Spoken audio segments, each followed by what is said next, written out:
Welcome, dear listener, to this gentle journey through the mist-shrouded streets of Victorian London.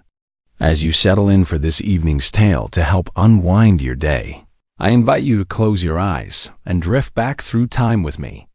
We shall walk together through an era of grand contrasts, where glittering palace halls stood mere streets away from desperate poverty. Let us turn back the clock to the 19th century, to a time when London stood as the beating heart of the British Empire. Beneath the stately buildings and elegant carriages of the wealthy districts, there existed another world entirely, one where survival itself was a daily triumph. Imagine, if you will, the murky waters of the River Thames at low tide, when the muddy banks stretched out like a brown carpet dotted with debris. Here we meet young Thomas Fletcher, a boy of 12 summers with keen eyes and nimble fingers. Thomas belonged to that hardy band of children known as mudlarks, those brave souls who scavenged the riverbanks for anything of value. Each morning, as the pale sun struggled through London's perpetual haze, Thomas would make his way down to the water's edge. His bare feet had grown tough as leather from years of navigating the treacherous mud, studded as it was with broken pottery, rusted nails, and jagged glass. The river held its treasures jealously, but Thomas had learned to read its moods and tides. The thick, earthy smell of the Thames mud had become as familiar to Thomas as his own heartbeat. Sometimes the river would reward his diligence with a few lumps of coal that had fallen from the great ships, or perhaps a length of rope that could be sold to the rag and bone merchants. On very fortunate days, he might discover a coin that had slipped from a passenger's pocket as they crossed London Bridge. But Thomas was not merely a mudlark. When the tides permitted, he would venture into the city's labyrinthine sewers as what was known as a tosher. These underground tunnels, built centuries ago and now crumbling with age, carried both waste and occasional treasures from the streets above. Armed with nothing but a bullseye lantern and years of experience, Thomas would wade through the dark, fetid passages, always listening for the telltale rush of water that meant danger was approaching. The sewers held their own particular terror. Flash floods could fill these tunnels in minutes, drowning anyone caught inside. Rats scurried through the darkness in great numbers, their red eyes gleaming in Thomas's lamplight. Strange growths clung to the ancient brick walls, and the air itself seemed thick with disease. Yet for children like Thomas, these underground passages represented hope, the hope of finding something valuable enough to keep his family fed for another day. Thomas shared a single room with his mother, Margaret, and his younger sister, little Sarah. Their dwelling sat in one of Whitechapel's notorious rookeries, where entire families crowded into spaces barely large enough for a single person. The walls wept with dampness, and in winter, frost would form on the inside of the windows. Margaret took in washing when she could find it, her hands growing red and raw from the harsh soap and cold water, while Sarah, at only 9 years old, helped by sorting rags and bottles collected from the streets. The Fletcher family represented just one thread in the vast tapestry of London's laboring poor. Thousands upon thousands of similar families crowded into the tenements and rookeries of the East End, each struggling to survive in a city that seemed to have little place for them, the sanctuary of last resort for those with nowhere else to turn. The workhouses stood as grim monuments to society's attempt to manage poverty. These imposing brick buildings, scattered throughout London, promised shelter and sustenance to the destitute, but at a price that many found almost unbearable. Let us follow the story of Eleanor Hayes, a woman of 35 who had known better days. Once married to a dock worker named William, Eleanor had raised 4 children in a modest cottage near the docks. But when William was crushed beneath a falling timber while unloading a cargo ship, Eleanor's world crumbled around her. Without her husband's wages, she could not maintain their home, and one by one, her children were sent to relatives or charity schools until she found herself alone and destitute. The Rotherhithe workhouse loomed before Eleanor like a fortress of despair. Its high walls and barred windows gave it the appearance of a prison, which in many ways it was.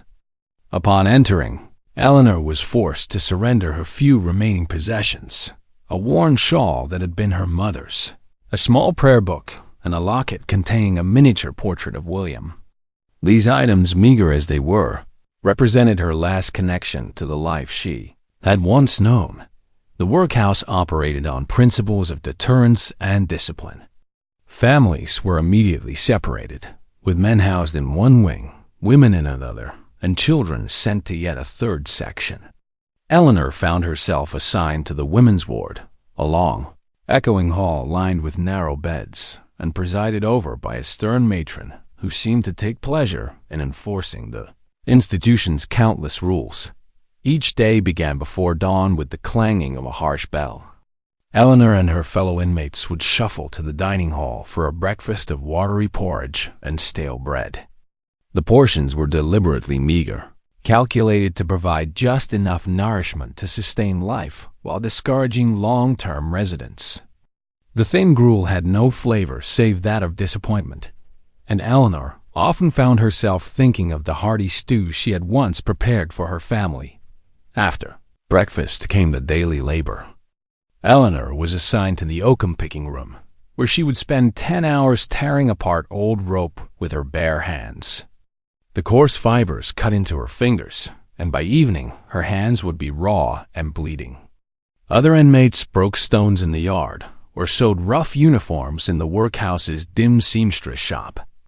The elderly and infirm were warehoused in crowded wards, left to waste away in conditions that would shame a civilized society.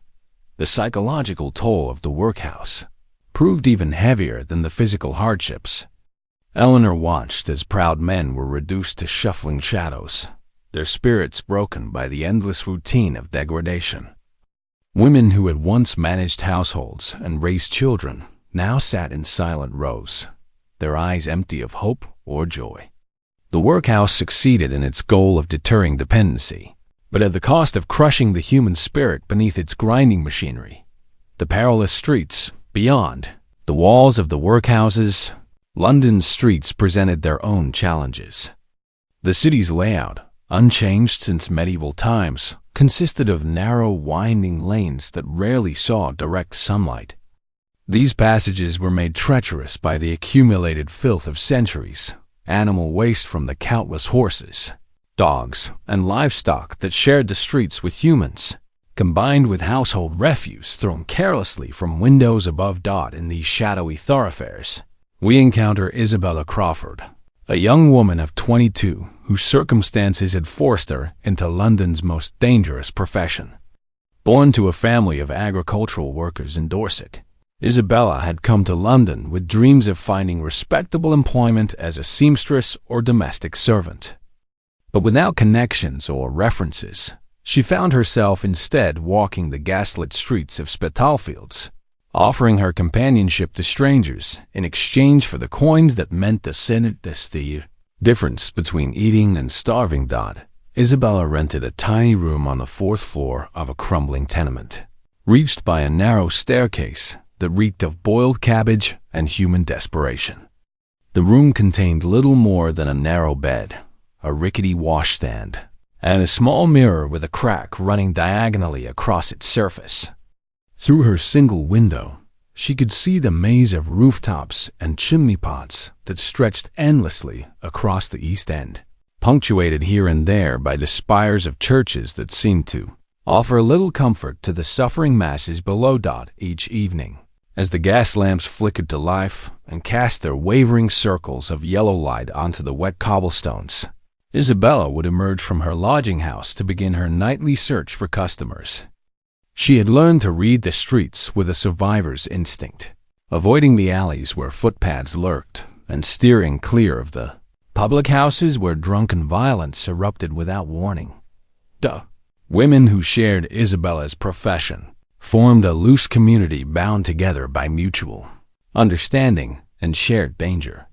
They watched out for one another when possible, sharing information about dangerous customers and offering shelter when circumstances required it. Yet competition for customers was fierce, and friendships could turn to rivalry when hunger gnawed too sharply at empty bellies.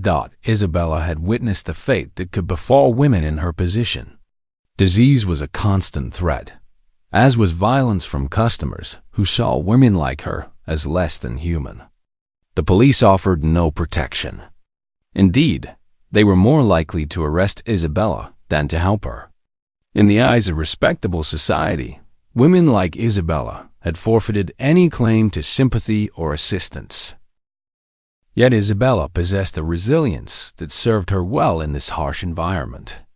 She had learned to distinguish between customers who might treat her with a measure of decency and those who posed immediate danger. She kept her earnings hidden in multiple locations, never trusting all her money to a single hiding place. Most importantly, she never lost sight of her ultimate goal: to save enough money to leave London and return to the countryside where she might yet build a better life. The workshops of misery, the factories and workshops of Victorian London, operated with a brutal efficiency that ground human lives into profit with mechanical precision. Let us enter the Bryant and May match factory, where young women and girls toiled in conditions that would shock even the most callous observer. Here we meet Charlotte Whitman, a girl of 14 who had been working in the factory for 2 years. Charlotte's day began at 5 in the morning, when she would gulp down a breakfast of bread and weak tea before hurrying through the foggy streets to reach the factory by 6. The building itself was a monument to industrial ambition, tall, imposing, and designed with no thought for the comfort of those who labored within its walls. Charlotte worked in the dipping room, where matches were coated with a paste containing white phosphorus. The chemical gave off toxic fumes that filled the poorly ventilated space, causing the workers to develop a characteristic pallor and hollow-eyed appearance. Many of the girls showed signs of phossy jaw, a horrific condition in which the phosphorus caused their jawbones to glow eerily in the dark and gradually decay. The work itself was repetitive and demanding.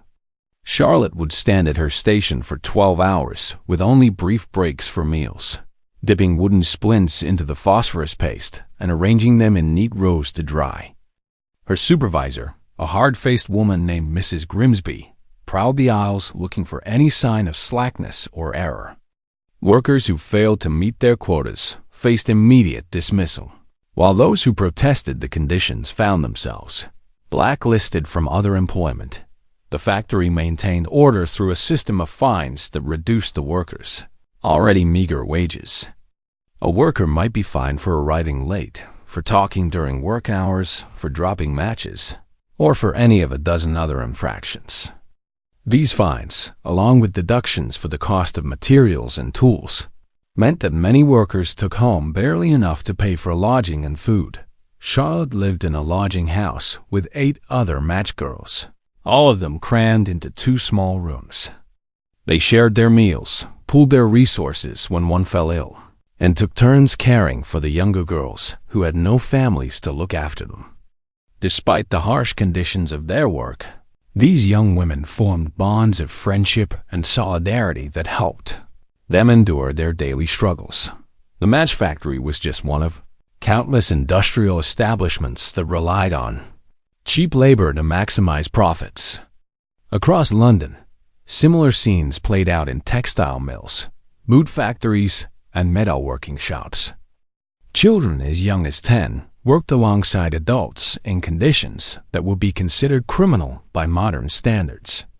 The concept of workplace safety was virtually unknown, and accidents that maimed or killed workers were accepted as simply the cost of doing business.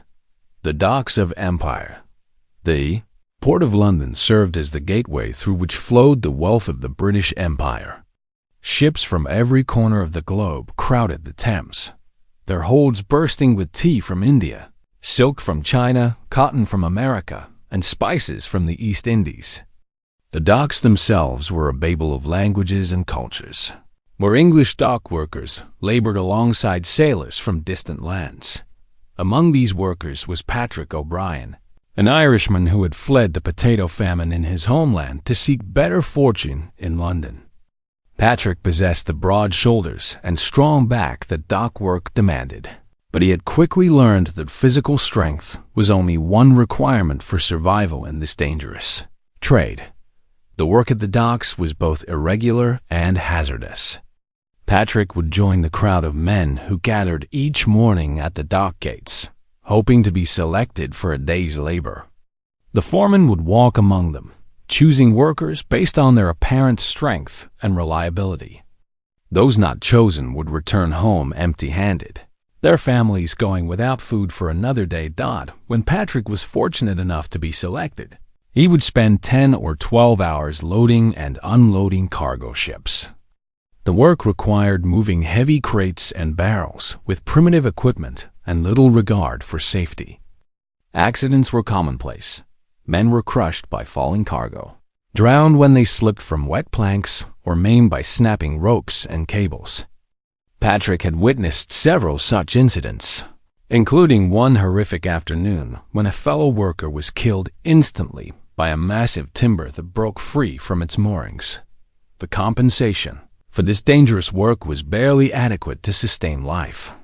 Patrick earned perhaps 4 shillings for a full day's labor, if he was fortunate enough to find work.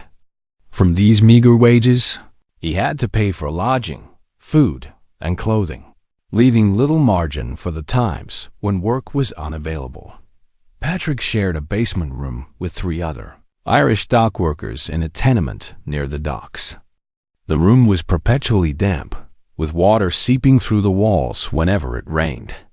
Their diet consisted mainly of bread, potatoes, and occasional scraps of bacon when they could afford it.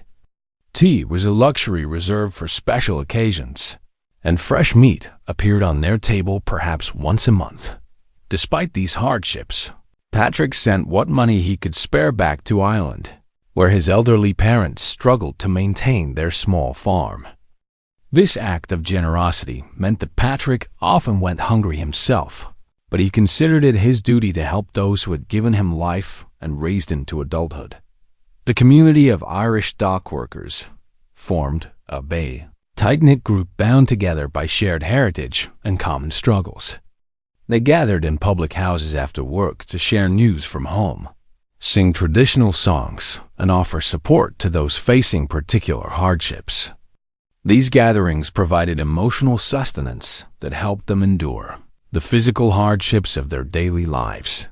The underground world beneath London's streets lay a hidden world of sewers, tunnels, and forgotten chambers that provided both opportunity and danger for those desperate enough to explore them.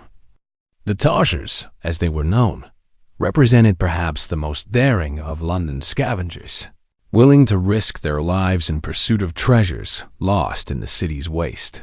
Among the most skilled of these underground explorers was Samuel Hartwell, a man of 40 who had spent more than 20 years navigating the sewers beneath London. Samuel possessed an almost supernatural ability to read the moods of the underground waterways, sensing when flash floods threatened and knowing which passages were safe to traverse. Samuel's equipment was simple but essential: a bullseye lantern to light his way, a long pole to test the depth of the water and probe for hidden dangers, and a canvas bag to hold whatever treasures he might discover. He wore old clothes that he could afford to discard if they became too fouled, and he always carried a knife for protection against the rats that inhabited the tunnels. The sewers held their own geography, familiar only to those brave or desperate enough to explore them regularly. Samuel knew every intersection, every side passage, every place where valuable items tended to accumulate. He had memorized the tidal patterns that affected water levels and could predict where the currents would deposit lost objects. The treasures Samuel sought were varied and often surprising. Coins dropped through grates, jewelry lost down drains, silverware accidentally discarded with household waste. All of these found their way into the sewer's dark embrace. Samuel had once discovered a gold watch that fetched enough money to feed his family for a month. Another time, He found a small leather purse containing several pounds, a sum that represented more money than most workers saw in a year. But the sewers held dangers as well as treasures. Toxic gases could overcome the unwary, while sudden floods could trap explorers far from any exit. The darkness was absolute beyond the reach of Samuel's lantern, and the sound of rushing water could mask the approach of rats or other hazards. Samuel had lost several friends to the sewers over the years, men who had ventured too far or taken too many risks in pursuit of wealth. Samuel lived with his wife, Martha, and their 3 children in 2 rooms above a shop in Bermondsey. Martha took in mending to supplement their income, working by candlelight late into the evening to repair the clothing of families only slightly better off than their own. Their children attended a ragged school when they could spare the time from helping with the family's survival. Despite the constant dangers he faced, Samuel took pride in his unique skills and the independence they provided. He answered to no factory foreman, worked his own hours, and could take pride in the treasures he recovered from the city's depths. In a world where most men were reduced to mere cogs in industrial machinery, Samuel maintained a degree of autonomy that few of his contemporaries could claim: the healing arts. Medical care in Victorian London was a luxury that few of the poor could afford, and those who did receive treatment often found the cure worse than the disease.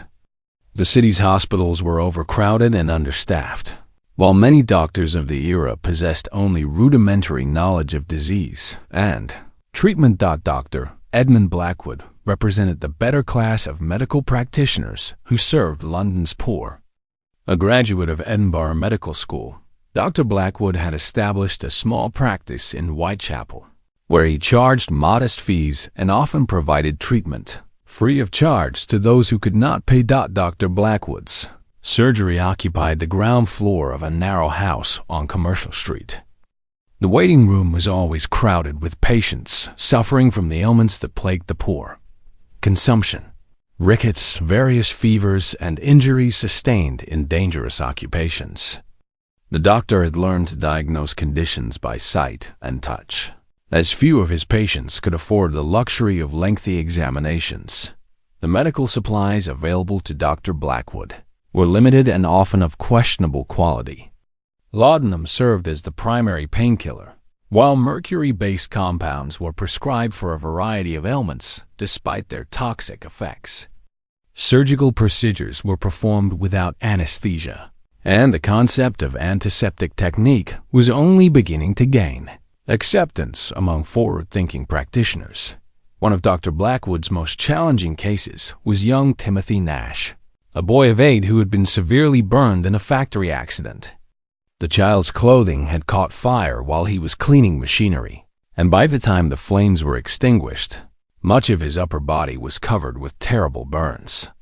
Dr. Blackwood knew that the boy's chances of survival were slim, but he worked tirelessly to treat the wounds and prevent infection. Timothy's mother, a widow named Rebecca Nash, could not afford proper medical care, but Dr. Blackwood treated the boy anyway, knowing that the family would never be able to pay for his services. He visited their tenement room daily, changing dressings and monitoring the child's condition. Despite his efforts, Timothy's burns became infected, and after several weeks of suffering, the boy succumbed to his injuries.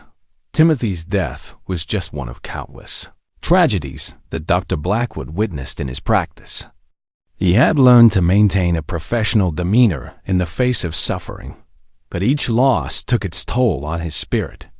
The doctor often worked 18-hour days, moving from patient to patient in a futile attempt to stem the tide of misery that seemed to engulf his neighborhood. Dr. Blackwood's work extended beyond his medical practice. He served on the local board of health, advocating for improved sanitation and public health measures.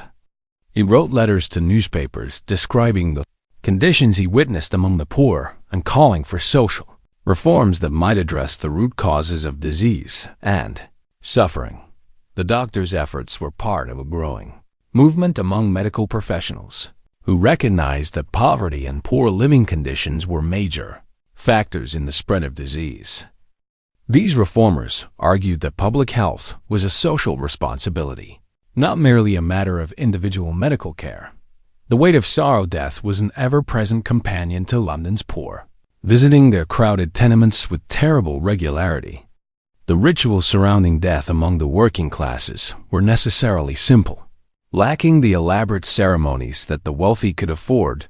Mary Sullivan learned about death early in life. Born into an Irish family in one of London's most notorious slums, Mary had lost 3 siblings before reaching her 10th birthday. Clara had claimed her baby brother, consumption had taken her sister Ellen, and her youngest brother had died of fever during a particularly harsh winter. When Mary's mother passed away from exhaustion and malnutrition at the age of 35. The family faced the grim reality of arranging a burial they could not afford. Mary's father, a casual laborer who found work only intermittently, had no money for a proper funeral. The parish would provide a pauper's burial, but this meant that Mary's mother would be interred in an unmarked grave with several other bodies, her final resting place forever unknown. Mary refused to accept this fate for her mother.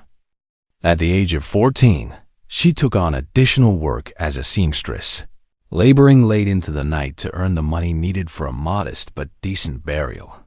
She haunted the second-hand shops looking for a suitable dress to serve as a shroud, and she begged a local carpenter to build a simple wooden coffin at a price she could eventually afford.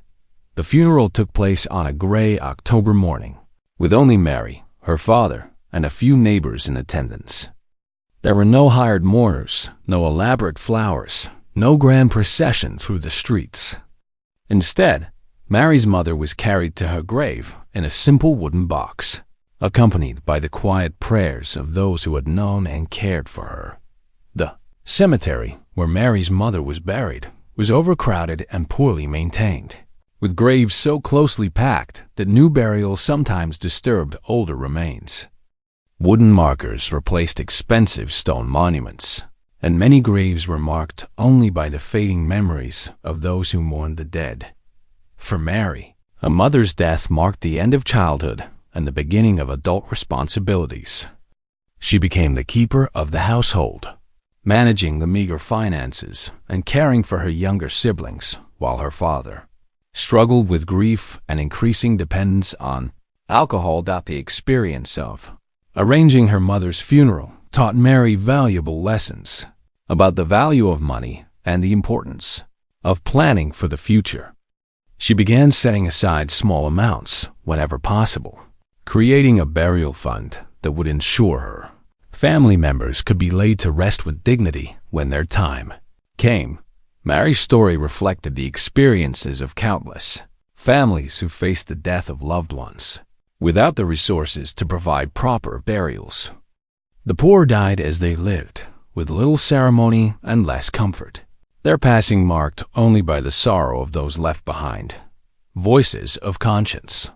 Not all of London's residents were content to ignore the suffering around them.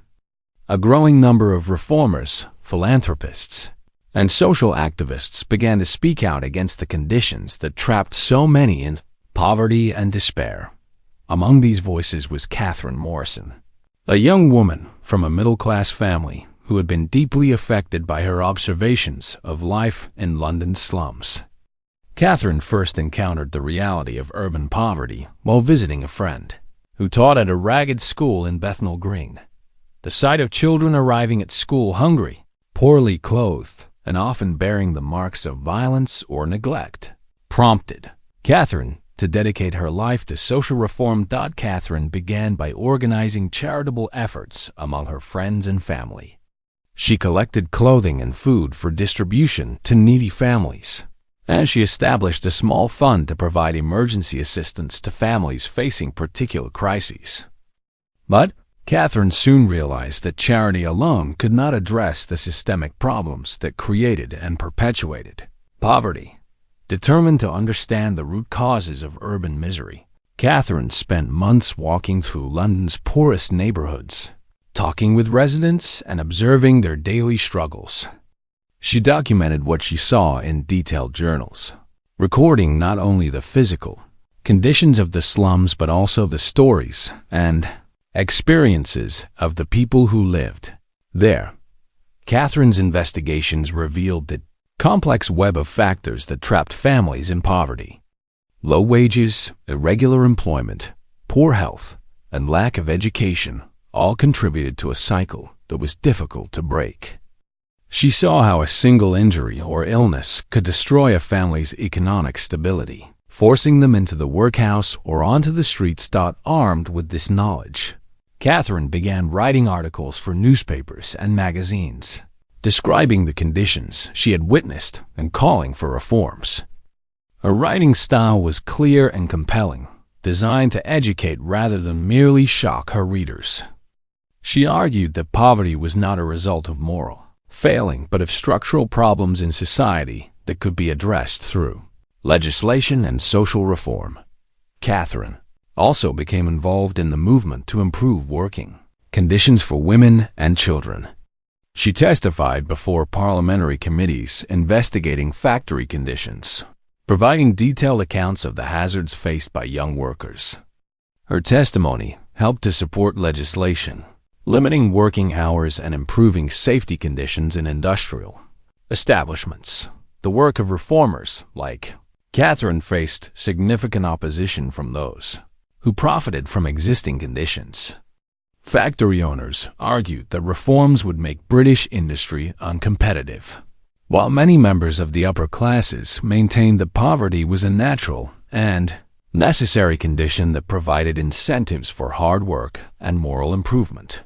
Despite these obstacles, the reform movement gradually gained momentum. Public opinion began to shift as more people became aware of the conditions endured by the poor.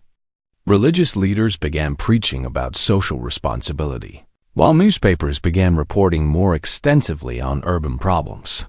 The tides of change as the 19th century progressed. Small signs of improvement began to appear in the lives of London's poor.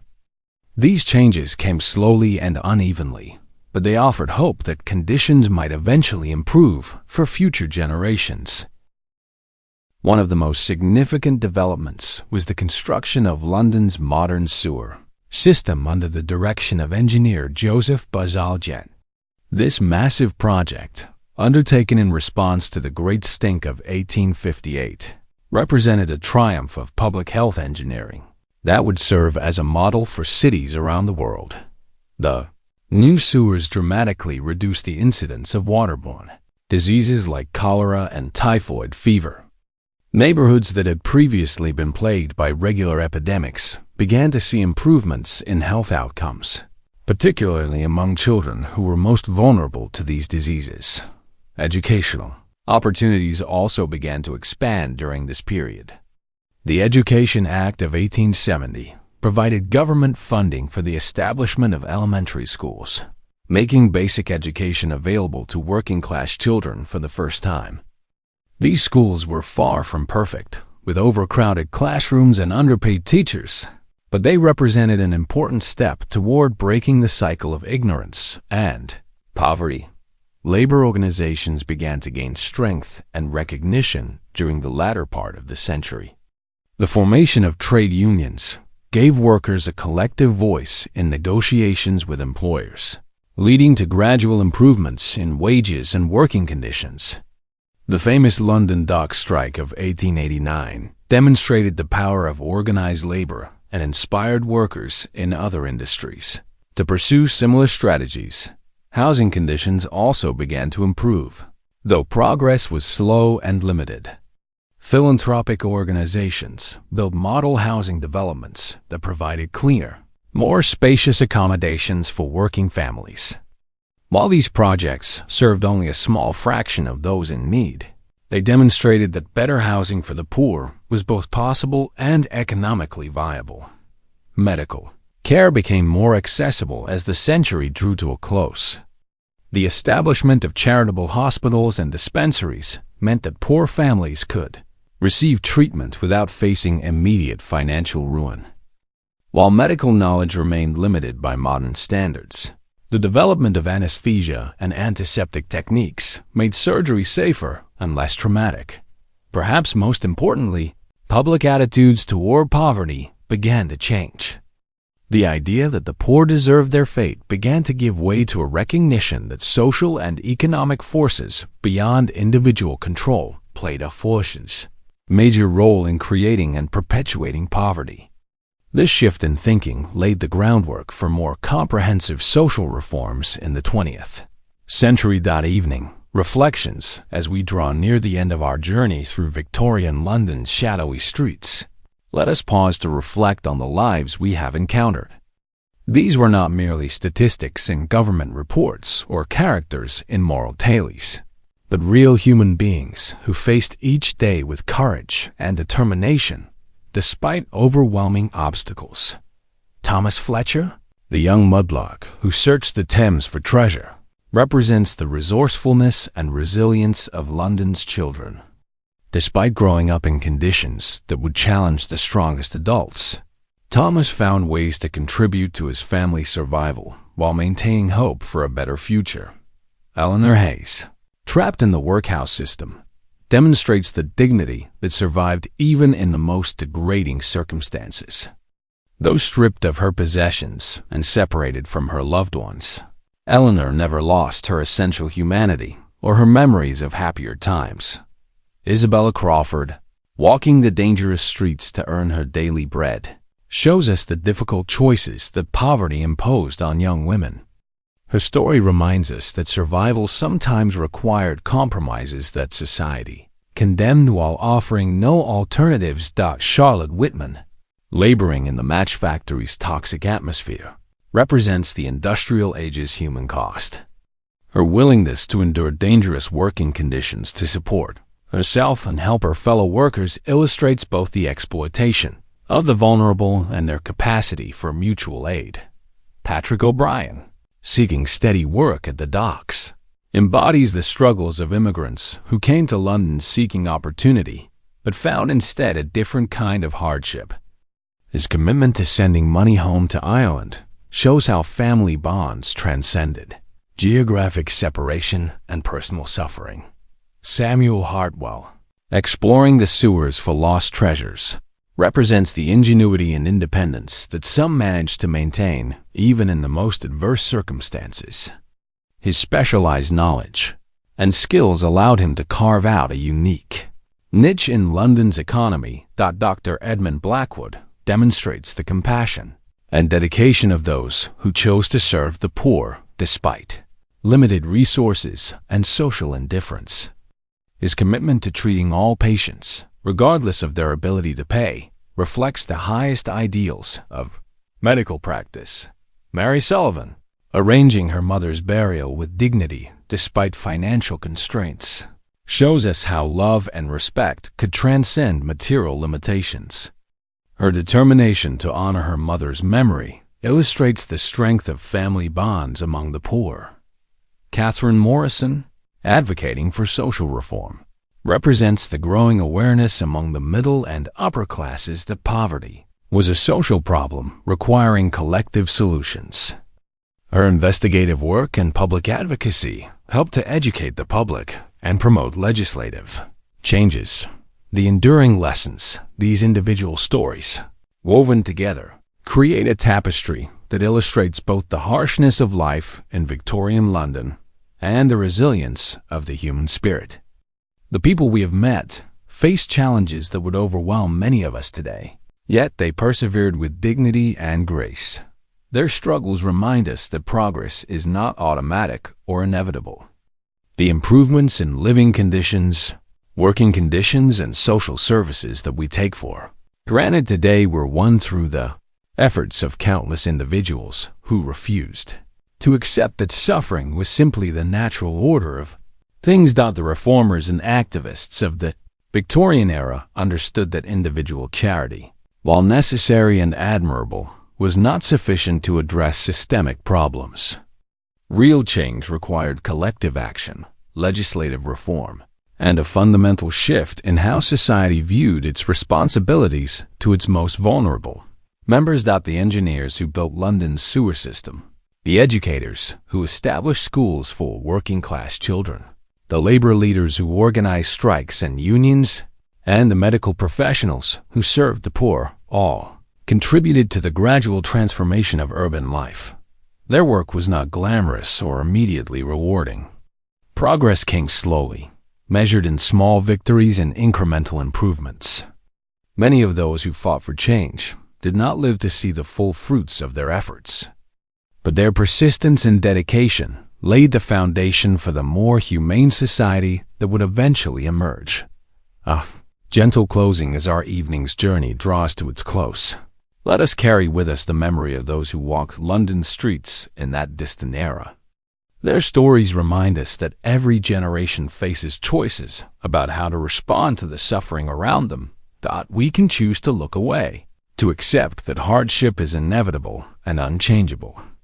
Or we can choose to see the humanity in those who struggle, to recognize our common bonds, and to work toward a world where everyone has the opportunity to live with dignity and hope. The fog-shrouded streets of Victorian London may seem far removed from our modern world, but the fundamental questions they raise remain relevant today. How do we balance individual responsibility with collective obligation? How do we ensure that economic progress benefits all members of society? How do we maintain hope in the face of seemingly overwhelming challenges? These questions have no easy answers, but the people whose stories we have shared today offer us guidance. They showed us that courage can persist in the face of adversity, that compassion can survive in the harshest circumstances, and that ordinary people can work together to create extraordinary change. As you drift off to sleep tonight, perhaps you will carry with you images of gaslit streets and the sound of footsteps on wet cobblestones. But more importantly, you might remember the faces of those who walked those streets, not as symbols of despair, but as reminders of the strength and resilience that lies within the human heart. The Victorian era was indeed a time of great contrasts, of unprecedented prosperity alongside grinding poverty, of remarkable achievements shadowed by widespread suffering. But it was also a time when people learned to organize, to advocate, and to work together for the common good. In remembering their struggles and their triumphs, we honor not only their memory, but also our own capacity to create a more just and compassionate world. The streets of London may look very different today, but the spirit of those who refuse to accept injustice as inevitable continues to inspire us toward a better tomorrow. Sleep well, gentle listener, and may your dreams be filled not with the sorrows of the past, but with visions of the brighter future that their struggles helped to create. In the quiet hours of the night, as London sleeps beneath its blanket of history, their stories continue to whisper to us across the years, reminding us that every act of kindness, every gesture of solidarity, and every effort toward justice adds another thread to the great tapestry of human progress, the gentle flow of daily rhythms. Let us linger a moment longer in these gaslit streets, observing the quiet rhythms that govern daily life in Victorian London. The city moved to different cadences then, the steady clip-clop of horses' hooves on cobblestones, the melodious calls of street vendors hawking their wares, the distant chiming of church bells marking the passage of hours. Each morning brought its own gentle choreography of survival. Thomas Fletcher would rise before dawn, listening to the sounds of the city awakening around him. The Thames called to him with its promise of hidden treasures, and he would make his way through streets still shrouded in the soft darkness of early morning. The river mist would cling to his clothes as he searched the muddy banks, each small discovery a victory against the uncertainty of another day. Meanwhile, in her tiny room above the bakery, Charlotte Whitman would be preparing for another day at the match factory. She had learned to find small pleasures in her morning routine, the warmth of her thin shawl, the last moments of quiet before the factory bells began their relentless summons. She would look out her narrow window at the maze of rooftops stretching toward the horizon, imagining the lives being lived behind each chimney pot and dormer window. The streets themselves told stories of adaptation and ingenuity. Vendors had learned to read the moods of their neighborhoods, knowing which corners offered the best prospects for selling their goods. Mrs. Adelaide Pembroke, a flower seller who had worked the same corner for 30 years, could predict the weather by observing the behavior of her regular customers. On days when rain threatened, she would position herself beneath the overhang of a shop, her basket of violets and primroses providing tiny splashes of color against the gray stone. Walls. The architecture of survival. The buildings of Victorian London bore witness to centuries of human habitation, their walls holding the memories of countless lives. In the narrow tenements of Whitechapel and Bethnal Green, families had learned to make homes in spaces that seemed impossibly small. Every corner served a purpose. Every shelf held treasures that might seem worthless to outsiders but represented security and comfort to their owners. In the basement room where Patrick O'Brien lived with his fellow dock workers, ingenuity had transformed a cramped space into something approaching home. Old crates served as furniture, while canvas stretched across corners created private sleeping areas. The men had painted the walls with lime wash to combat dampness, and they had constructed a small fireplace from salvaged bricks that provided both warmth and a place to cook their simple meals. The communal areas of these buildings fostered a sense of neighborhood that transcended individual hardship. In the shared courtyard behind Eleanor Hayes's tenement, children played games passed down through generations, their laughter echoing off the brick walls. Women would gather around the communal water pump, sharing news and offering support to those facing particular challenges.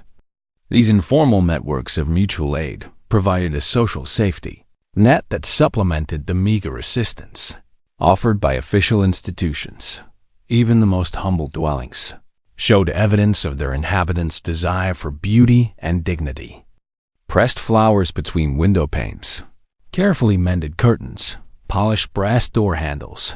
These small touches spoke to an indomitable human spirit that refused to be crushed by material hardship. The rhythm of the working day work in Victorian London followed patterns that had been established over generations. The dock workers rose before dawn to gather at the gates, hoping to catch the foreman's eye and earn a day's wages. Their patience and persistence were remarkable. Men would wait for hours in rain or snow, maintaining their composure even when passed over for employment. Inside the match factory, Charlotte Whitman and her fellow workers had developed their own subtle communications. A raised eyebrow could convey warning about the approach of a supervisor, while a shared smile could provide encouragement during the longest hours of repetitive labor. These small gestures of solidarity helped maintain morale and reminded each worker that she was not alone in her struggles. The seamstresses who worked in the garment trade had created their own rhythms of productivity and rest. Mary Coleman, who specialized in embroidering fine details on ladies' gloves, had learned to pace her work to prevent eye strain and finger cramps. She would alternate between detailed work and simpler tasks, allowing her body to recover while maintaining steady productivity. Dr. Edmund Blackwood organized his medical practice around the needs of his patients rather than conventional business hours.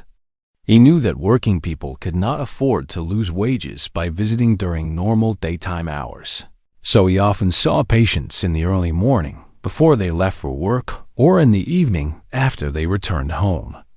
His waiting room became a gathering place where neighbors could share information about employment opportunities and family news. The gentle art of making the people of Victorian London had elevated thrift and resourcefulness to high art forms. Nothing was wasted. Everything could be repurposed, and ingenuity could transform the most unpromising materials into something useful or beautiful. In the kitchen of her boarding house, Mrs. Martha Fitzgerald had perfected the art of creating nutritious meals from the humblest ingredients. A handful of vegetables, a bone begged from the butcher, and careful seasoning could produce a soup that would satisfy her lodgers and provide energy for their demanding work. She saved every scrap of fat for cooking, collected bones for making stock, and grew herbs in window boxes that added flavor to otherwise plain dishes. children learned early to contribute to their families' survival through their own resourcefulness. Young Sarah Fletcher, Thomas's sister, had become expert at mending clothing so skillfully that the repairs were nearly invisible. She could darn socks, patch elbows, and reinforce seams with such precision that garments lasted far longer than their original construction might have suggested. The rag and bone merchants who traveled through the neighborhood served as crucial links in an elaborate economy of reuse and recycling. Nothing was truly worthless in their expert hands. Broken pottery could be ground up for road making. Worn-out clothing could be processed into paper, and scrap metal could be melted down and reformed into new tools. Samuel Hartwell, the sewer explorer, had developed an encyclopedic knowledge of what different materials were worth and where they might find buyers. A piece of copper piping discovered in the tunnels might be sold to a plumber, while old iron could go to a foundry. This knowledge represented a form of specialized education that served him as well as any formal schooling might have done. The seasons of the citizens of a form of specialized education that served him as well as any formal schooling might have done. The seasons of the steers by it. City London's character changed with the seasons, and its residents adapted their routines accordingly. Winter brought particular challenges, as coal became more expensive and jobs became scarcer. Families would crowd into fewer rooms to conserve heat, and children would spend their days in charitable schools, not only for education, but for the warmth provided by communal heating. Spring brought renewal and hope. The longer days meant that people could work later without spending money on candles or oil for lamps. Street vendors would begin offering fresh vegetables and fruits, providing welcome variety to diets that had been dominated by preserved foods. During the winter months, summer presented its own opportunities and challenges. The warmer weather meant that families could spend more time outdoors, reducing the costs of heating and lighting their cramped quarters. However, summer also brought the risk of disease, as poor sanitation became more problematic in warm weather. Thomas Fletcher found that the changing seasons affected his work along the Thames in predictable ways. Spring floods would often wash unusual items onto the mudflats, while winter storms might uncover treasures that had been buried for years. He had learned to read the river's moods and adjust his searching strategies accordingly. The network of mutual support, perhaps the most remarkable aspect of life among London's poor, was the intricate network of mutual support that connected families, neighbors, and communities. This informal system of aid and assistance operated alongside, but separately from the official charitable institutions, providing help that was both more immediate and more personal. When Isabella Crawford fell ill with fever, her fellow lodgers took turns caring for her, bringing her soup and ensuring that she was not left alone during her delirium. They pooled their resources to pay for medicine and covered her rent until she was well enough to work again. This assistance was given without formal agreement or expectation of specific repayment, but with the understanding that everyone might someday need similar help. The Irish community centered around St. Patrick's Church provided particular support for newcomers like Patrick O'Brien. Recent immigrants could find temporary lodging, information about employment opportunities, and introductions to others from their home regions. The church served not only as a place of worship, but as a community center where practical assistance was organized and distributed. Children often moved between households as family circumstances changed. When Eleanor Hayes was forced into the workhouse, her youngest daughter found shelter with a neighbor who already had 6 children of her own. This arrangement was temporary and informal, but it kept the child out of institutional care and maintained some connection to her mother. Dr. Blackwood had observed how these networks of mutual aid often proved more effective than official charity. The assistance was provided by people who understood the specific challenges faced by the recipients, and it came without the stigma and bureaucratic barriers that often accompanied institutional help. the quiet triumphs amid the daily struggles of survival. Small victories took on enormous significance. A child learning to read, a family saving enough money for better lodging, a worker avoiding injury for another month. These achievements might seem modest by external standards, but they represented major triumphs to those involved. Charlotte Whitman had been secretly teaching herself to read using discarded newspapers she found on her way to work. She would puzzle out the words during her brief breaks, gradually building her vocabulary and comprehension. When she finally succeeded in reading an entire article about factory reforms, she felt a pride and satisfaction that eclipsed any hardship she had endured. Thomas Fletcher's discovery of the silver pocket watch represented more than just a financial windfall. It validated his skills as a mudlark and confirmed his belief that persistence and careful observation could lead to success. The watch enabled his family to move to slightly better lodging and provided a financial cushion that reduced their daily anxiety about survival. Mary Solomon's successful arrangement of her mother's funeral represented a victory of love and determination over economic constraints. She had refused to accept that poverty should deny her mother a dignified burial, and her efforts ensured that her mother's memory would be honored appropriately. Dr. Blackwood celebrated each patient who recovered from illness, each child whose vaccination prevented disease, each family whose improved sanitation reduced their risk of infection. These individual successes might not have changed the overall conditions of the neighborhood, but they represented precious human lives preserved and suffering prevented. The flow of information in an era before modern communications. The flow of information through London's poor neighborhoods followed well-established channels. News, gossip, employment opportunities, and warnings about dangers all moved through networks of personal relationships and community gatherings. The public houses served as informal community centers where workers would gather after their shifts to share information and socialize. Patrick O'Brien learned about job opportunities, heard news from Ireland, and maintained connections with other members of the Irish community through his regular visits to Murphy's Tavern near the docks. Street corners where vendors gathered became natural information exchanges. Mrs. Pembroke, the flower seller, heard about family celebrations that might require flowers, learned about recent deaths that would create demand for funeral arrangements, and stayed informed about police activities that might affect her business. The waiting room of Dr. Blackwood's surgery became an informal community bulletin board where patients shared information about employment, housing, and family news. The doctor often found himself serving as an informal counselor, helping families navigate bureaucratic procedures and understand their legal rights. Children served as crucial messengers in this information network. Their ability to move freely through the streets and their natural curiosity made them excellent gatherers and distributors of news. Sarah Fletcher often carried messages between families and helped coordinate community responses to emergencies or opportunities.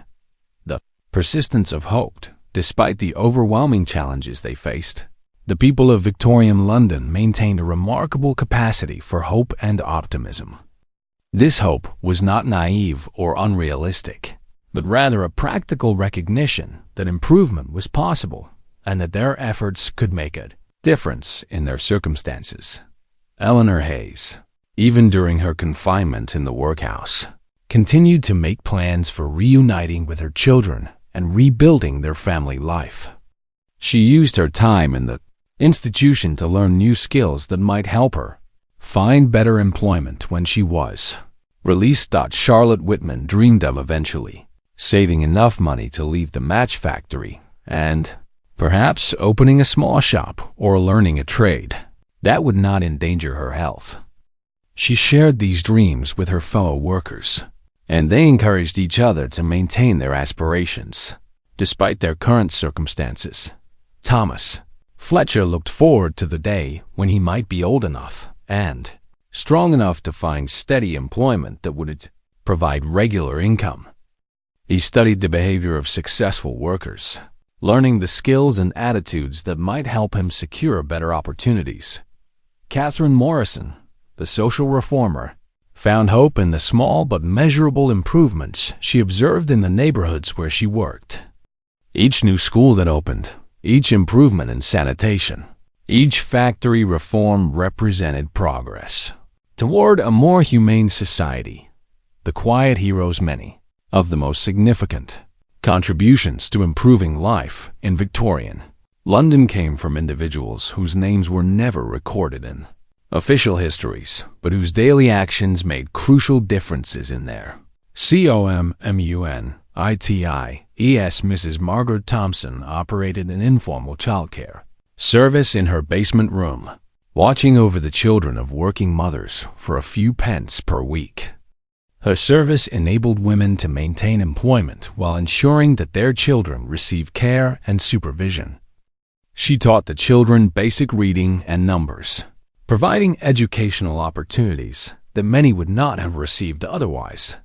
William Bradley, a former soldier who had lost his leg in military service, stationed himself outside the workhouse gates to provide information and assistance to desperate families. He helped people understand the workhouse rules, connected them with alternative sources of aid when possible, and provided emotional support during their darkest moments. Sister Agnes O'Malley, a Catholic nun who worked in the Irish neighborhoods, served as nurse, counselor, and advocate for families facing crises. She had learned enough medical skills to treat minor injuries and illnesses, and she used her connections with middle-class donors to secure assistance for families in emergency situations. These quiet heroes received no public recognition for their efforts, but their contributions were essential to the survival and welfare of their communities. They represented the best of human nature, compassion translated into practical action, service motivated by love rather than reward. The rhythm of recovery London gradually began to heal from some of its worst problems as the century progressed. The new sewer system reduced the incidence of waterborne diseases, while improved building codes slowly upgraded housing standards. These changes came slowly and unevenly, but they marked genuine progress in urban living conditions. The establishment of free elementary schools meant that children like Thomas Fletcher and Sarah Fletcher had opportunities for education that had been unavailable to their parents. While these schools were often overcrowded and underfunded, they provided basic literacy and numeracy skills that could open doors to better employment. Labor organizations gained strength and recognition, giving workers more voice in determining their working conditions and wages. The success of strikes and negotiations in some industries encouraged workers in other trades to organize and advocate for their own interests. Medical knowledge advanced significantly during this period, with better understanding of disease transmission, leading to improved public health measures. Vaccination programs reduced the incidence of smallpox and other diseases, while better surgical techniques saved lives that might previously have been lost. Housing reformers began constructing model tenements that demonstrated that decent housing for working families was both possible and profitable. While these projects served only a small fraction of those in need, they established principles that would guide future housing development. The evening light. As our long journey through Victorian London draws toward its close, we can observe the city settling into the quiet rhythms of evening. The gas lamps begin to flicker to life along the major thoroughfares, casting pools of warm yellow light that push back the gathering darkness. In windows throughout the East End, candles and oil lamps create smaller circles of illumination, each one representing a family gathered together at the end of another day. Thomas Fletcher returns from his day along the Thames, his pockets perhaps containing a few coins or useful scraps that will contribute to his family's survival. He washes his hands and face in the communal basin, removing the mud and grime of his work, then sits down to share a simple meal with his mother and sister. They discuss the events of their day, sharing small triumphs and offering comfort for disappointments. Charlotte Whitman walks home from the match factory with her fellow workers, their voices creating a gentle murmur as they process the experiences of another day in the chemical-laden atmosphere of the factory. Despite their exhaustion, they maintain their friendships and mutual support, understanding that their bonds with each other provide essential emotional sustenance. Dr. Blackwood completes his final house calls of the day, checking on patients who are too ill to visit his surgery. He carries his medical bag through streets that have become as familiar to him as the rooms of his own home, greeting neighbors and shopkeepers who recognize him as a friend and advocate for their community. Catherine Morrison sits at her writing desk, composing another article that will document the conditions she has observed and advocate for, reforms that might improve life for the poor. The steady scratch of her pen on paper represents her contribution to the slow process of social change. Each word a small act of hope and determination. The continuing story. The gas lamps have long since been replaced by electric lights, the horse-drawn carriages by motor vehicles, and the factory smoke by cleaner industries. But the lessons learned in those dark streets remain as relevant today as they were more than a century ago. In facing our own challenges with courage, compassion, and determination, we continue the work that they began, building upon their foundation to create a world worthy of their sacrifice and dreams. The people whose stories we have shared tonight were not merely victims of their circumstances, but active participants in shaping their own destinies and improving their communities. Their resilience, ingenuity, and mutual support created the foundations for the progress that followed.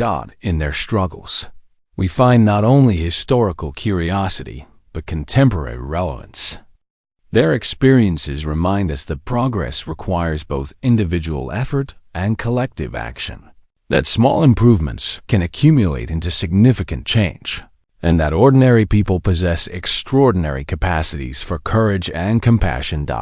As you settle into sleep tonight, carrying with you the images of gaslit streets and the echoes of footsteps on wet cobblestones, remember that you are part of the continuing story that they began. Their legacy lives on in every act of kindness, every effort toward justice, and every recognition of our common humanity. The fog of Victorian London has lifted, but the light kindled by those who refuse to accept injustice continues to shine, guiding us toward a future worthy of their hopes and dreams. In honoring their memory through our own actions, we ensure that their struggles were not in vain, and that their vision of a more compassionate world continues to inspire progress. In our own time, sleep peacefully, gentle listener, knowing that the courage they showed in facing their challenges lives on in the choices we make each day to build a world of greater justice, compassion, and opportunity for all.